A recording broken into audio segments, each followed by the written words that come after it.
Barron's smile was genuine, the kind that made Emma's heart skip a beat.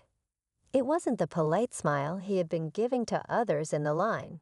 This one felt real, as if her drawing had touched something deep within him. He studied the sketch for another moment, his fingers carefully tracing the words, "Stay strong," etched into the tree trunk. Then, to Emma's surprise, he looked up and said, "This is amazing. Did you really draw this yourself?" Emma nodded quickly, still too nervous to speak. She could feel her cheeks growing warm as a small crowd around them began to watch. She hadn't expected her little drawing to get this much attention. But it wasn't just the drawing. It was the way Barron looked at her, his expression shifting into something softer, almost protective. "I can tell you put a lot of thought into this," he said, his voice low enough that only Emma and her mom could really hear. "Thank you. It means a lot to me." Emma's heart swelled. This was the moment she had been waiting for, and it felt like everything she had imagined and more. But just as she was about to respond, Barron did something no one expected. He reached into his pocket, pulled out a pen, and signed the corner of the sketch. Then he handed it back to her with a small, knowing smile. "This should be yours," he said. "You made it, after all. But now it's a little collaboration." The crowd around them murmured in approval, some people even clapping. Emma stood frozen, her eyes wide as she stared at the sketch. She didn't know what to say.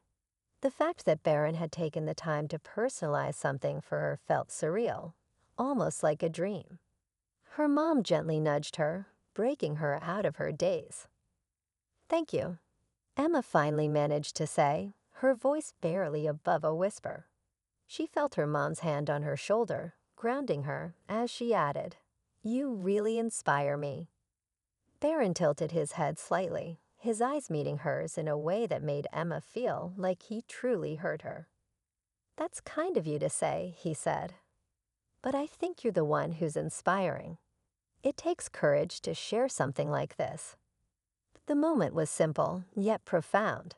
And while it might have seemed like just another fan interaction to some, for Emma, it was so much more. But as they were about to move on, Barron hesitated, glancing between Emma and her mom. Then, almost on impulse, he said, "Wait a second, don't go yet." Emma's heart skipped again as Barron turned and called over one of the event coordinators. After a quick, hushed conversation, the coordinator nodded and gestured toward a quieter corner of the venue. Barron turned back to Emma and her mom. "If you don't mind waiting for a bit, I'd like to talk to you more after this is over." Emma's jaw dropped. She couldn't believe what she was hearing. People in the line behind them began whispering, clearly curious about what was going on.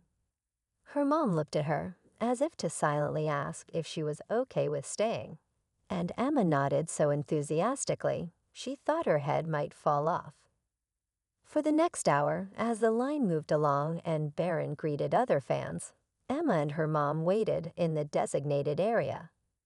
Emma clutched the sketch tightly, her mind racing with questions. Why did he want to talk to them? What could he possibly want to say? Her nerves grew with every passing minute, but so did her excitement. Finally, after the last fan had passed through, Barron approached them, his security team following at a respectful distance. He looked more relaxed now, the weight of the event clearly lifted. "Thanks for waiting," he said, flashing that same kind smile. "I just felt like I wanted to know more about you." Emma blinked, unsure how to respond.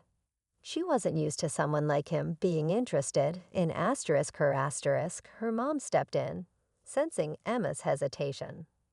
"It's really kind of you to take the time. Emma's been looking forward to this for weeks." Barron nodded, his gaze shifting back to Emma.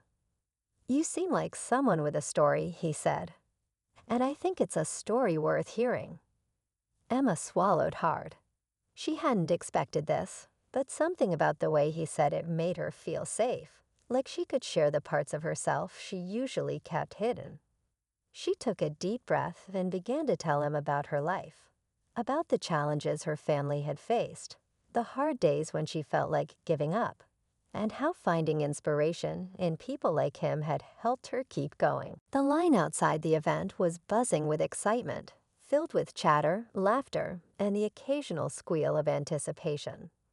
Families, teenagers, and even a few elderly fans had gathered early, eager to catch a glimpse of Barron Trump. Despite being a private individual for the most part, Barron had become something of a quiet enigma, capturing the curiosity of many people for his reserved demeanor and rare public appearances. But for one young girl, meeting him was more than just a passing dream. It was something she had waited for months to make happen. Emma was only 14 years old, but had already faced more challenges in life than many people twice her age. She was soft-spoken, with sparkling green eyes that seemed to hold on to a hope she never let go of, even in her hardest moments. Emma's family had been through a rough few years, and she had learned to find comfort in little things, like watching interviews or stories about people she admired. For reasons she couldn't quite explain, Barron Trump had become someone she looked up to. Perhaps it was his ability to carry himself with grace despite the immense pressure of public scrutiny, or maybe it was his quiet confidence that reminded her to stay strong when life got tough. Whatever it was, Emma had decided she needed to meet him. The moment she heard about the event, Emma begged her mom to take her. It wasn't exactly a quick trip. They lived several hours away. But her mom, seeing how much it meant to her, agreed to make it happen. Emma spent weeks planning everything, what she would wear, what she would say, and even what gift she would bring for him. She decided on a small sketch she had drawn herself, a picture of Barron standing under a big tree with the words, "Stay strong," etched into the bark. It wasn't much, but to Emma, it was a way to express how much his resilience inspired her to keep going. As the line grew longer and the sun began to climb higher in the sky, Emma clutched the sketch nervously, wondering if she would get the chance to hand it to him. She had never been to an event like this before, and the crowds made her feel a little overwhelmed. But her mom squeezed her hand reassuringly, and Emma smiled, reminding herself that this was a moment she had been waiting for. The closer she got to the front of the line, the more her nerves kicked in. What if he didn't notice her? What if she froze up and couldn't say a word? She had replayed this meeting in her head 100 times, but now that it was almost here, she couldn't help but feel small and unsure. Still, she refused to let her fear get the best of her. She reminded herself of everything she had been through, and how this was her chance to thank someone who unknowingly had helped her find a little bit of strength when she needed it most. Finally, after what felt like hours, Emma reached the front of the line. Her heart pounded so loudly, she could barely hear the chatter around her. And then there he was, taller than she had imagined, with a kind but slightly reserved expression. Barron Trump was shaking hands and exchanging polite words with the people ahead of her, and Emma could see that he was gracious, even when faced with the overwhelming attention of so many fans. When it was her turn, Emma stepped forward cautiously, her hands trembling as she held out the sketch. For a split second, she couldn't speak, frozen by a mix of excitement and nerves. But then Barron looked at her, his expression softening as he noticed her trembling hands. "What's this?" he asked, his voice calm and warm. Emma took a deep breath, finally finding her voice. "I drew this for you," she said, her words coming out in a rush. "You've helped me a lot, even if you don't know it. I just wanted to say thank you." Barron took the sketch from her hands, his eyes scanning the delicate lines of the drawing. His expression shifted, and for a moment, Emma couldn't tell what he was thinking. Was he moved? Was he just being polite?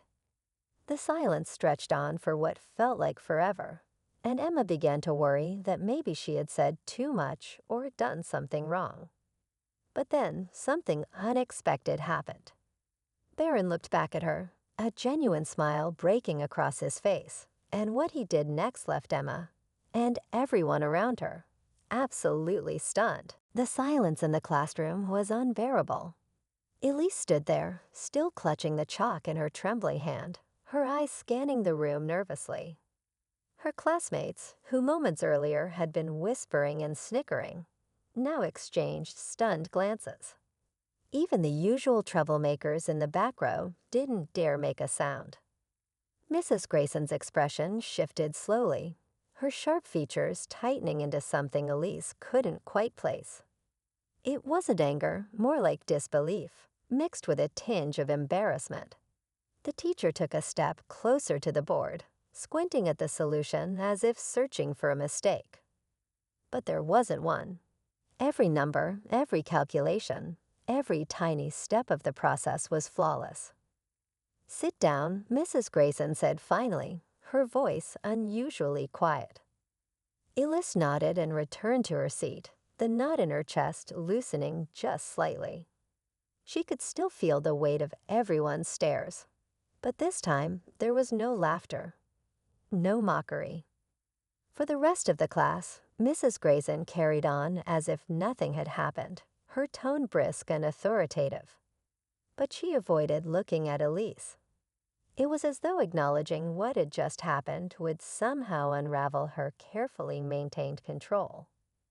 After the bell rang and the students spilled out into the hallway, Elise grabbed her bag and tried to slip out unnoticed. She didn't want to be cornered by her classmates, didn't want to deal with the questions or the sudden attention. But just as she reached the door, she heard Mrs. Grayson's voice behind her. "Miss Hart, a word, please."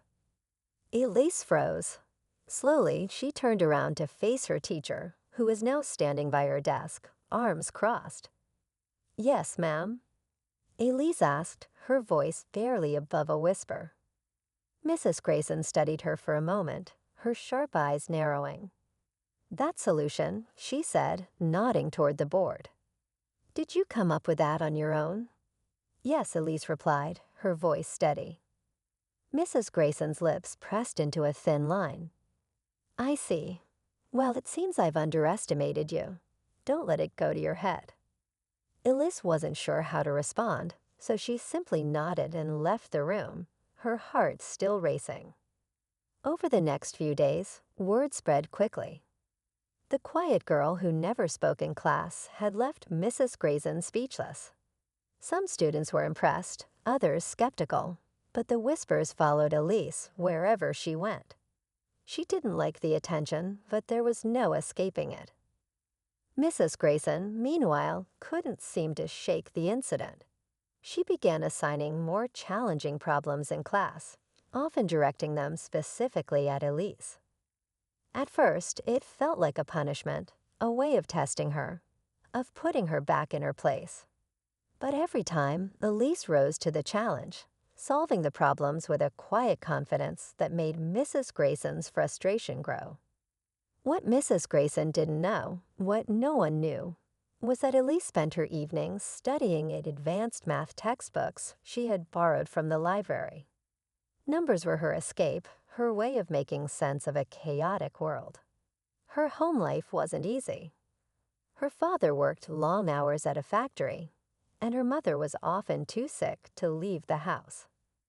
Elise had learned to be self-reliant, to find joy in the things she could control. One afternoon, Mrs. Grayson called Elise to her desk after class.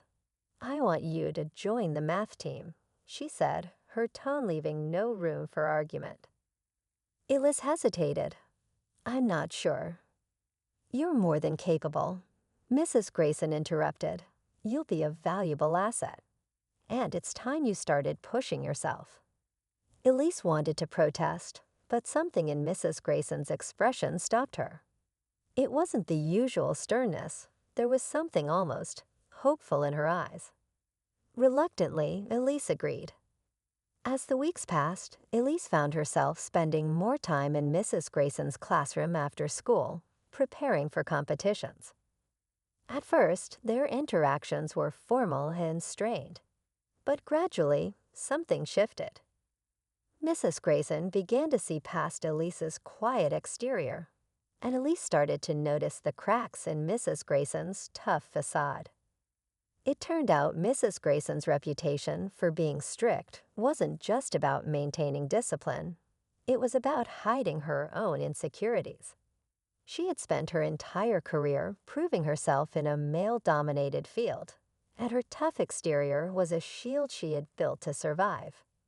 But as much as Mrs. Grayson pushed Elise, she also began to learn from her.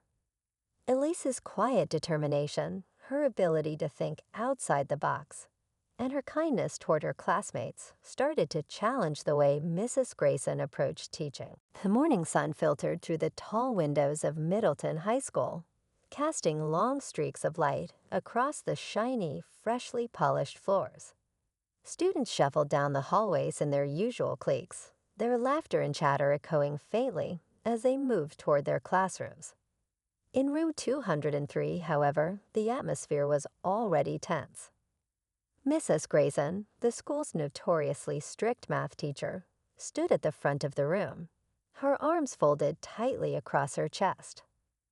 Mrs. Grayson was feared by nearly everyone at Middleton. With her sharp, no-nonsense tone and unrelenting standards, she had a reputation for making even the most confident students feel small.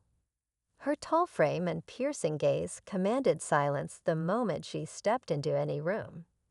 "Excellence is the only acceptable standard," she often repeated, her words biting as they rang out in her unmistakable voice. In the corner of the classroom sat Elise. Quiet, unassuming, and perpetually overlooked, Elise was the kind of student no one really paid attention to. She was small for her age, with thick glasses that always slid down her nose and a preference for fading into the background. Other students rarely noticed her, and even when they did, it was only to tease her for her shyness or the outdated clothes she wore. But Elise had a secret. While she sat silently at her desk, scribbling in her notebook or staring out the window, she was solving problems that would stump even the brightest adults. Numbers, patterns, and puzzles fascinated her in a way that few people could understand. It wasn't something she flaunted. She didn't want the attention. But it was there, an extraordinary gift, hidden beneath her reserved demeanor. Mrs. Grayson had no patience for students like Elise. She preferred students who spoke up, who asserted themselves, who performed well under pressure. Elise's quiet nature annoyed her, and the fact that Elise never volunteered answers only reinforced Mrs. Grayson's belief that she was just another unmotivated, mediocre student. "Miss Hart," Mrs. Grayson said one day, her tone dripping with disdain as she glanced in Elise's direction.